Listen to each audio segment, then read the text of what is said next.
Rob Grimes, the IFBTA. I'm here at a company called Irova, which is from South Korea. Now, they're doing something a little bit different. They've got robotics with AI in it, but they're using the LIDAR technology, which we've talked about, that are used in the automobiles, but we saw those dogs that were here at CES, in order to identify people. Now, these are actually rather interesting types of robotics that are here, or automated vehicles. So you can see that this one is actually balancing itself right now, and they could put a payload on this, a box on here, which just can go up and it can go down, and it will still be balanced on its own. Also, based upon the person who's in front of it that activates it, it will follow them as they go along. Over here is a device that they're using on golf courses. They said they've done about 35 golf courses in the US. That's an obvious one, to go out there. I don't know whether it'll make the PGA rules that you have to go ahead and carry your own piece or not, but this is an obvious use. So as I look at this, here's what the unique pieces are. First of all, it's able to identify its surroundings.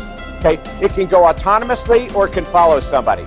And what really is cool about it, if we take a look, is that you can see on here is a component. This is for doing cleanup trash. This is showing bags. And so each of these pieces actually can come off. And so you can have different types of devices that you put on, which is great because you can have multi-types of devices depending upon what you want to do.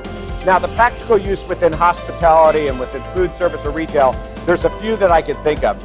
The first one is we've started to see the robots that are going out to the table to drop off the foods.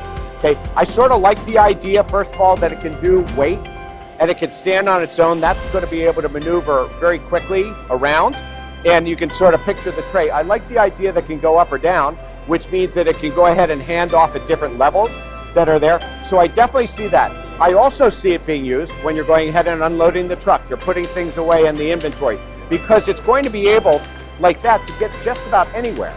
So that's a second use. Then you take a look at a box like this on here, and even though this is a trash can, this could easily be a cooler box that's delivering food, across a campus, or delivering it through a hospital or something like that. But it's because it's interchangeable is really what makes the difference. A bellman, who's taking bags. Now, I can imagine over time, as you start to think about it, the customers themselves, once they learn how to use it, it can actually follow the guest. Why would I say that? Why would it even be not so far-fetched? Because if you think about some of the carts that they're putting in grocery stores right now, that you have the screen on the cart that you can go around and do your shopping, this isn't so far off as you start to think about it in the look, that I could actually be using this to take my own bags to do my shopping. Actually, I could picture this as a shopping cart. And again, I don't have to push it. It can go ahead and follow me.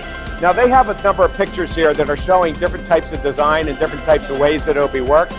They also are putting cameras on it. What they were talking about is the use during the day, but then at night for security and doing other things. I think the thing that I get the most out of this, if I just want to wrap this one up, is that it's multifunctional. It can go autonomous, or it can follow somebody, which I like, and it follows them, not because you have to have something in your pocket, but because it recognizes that you're there. I love the interchangeability of it. I like the idea that it's able to balance and handle different different loads in there. It's the flexibility. And by the way, they did say 2 rounds of golf, so 36 holes. That's a long time. But anyway, very interesting technology from Irova and South Korea.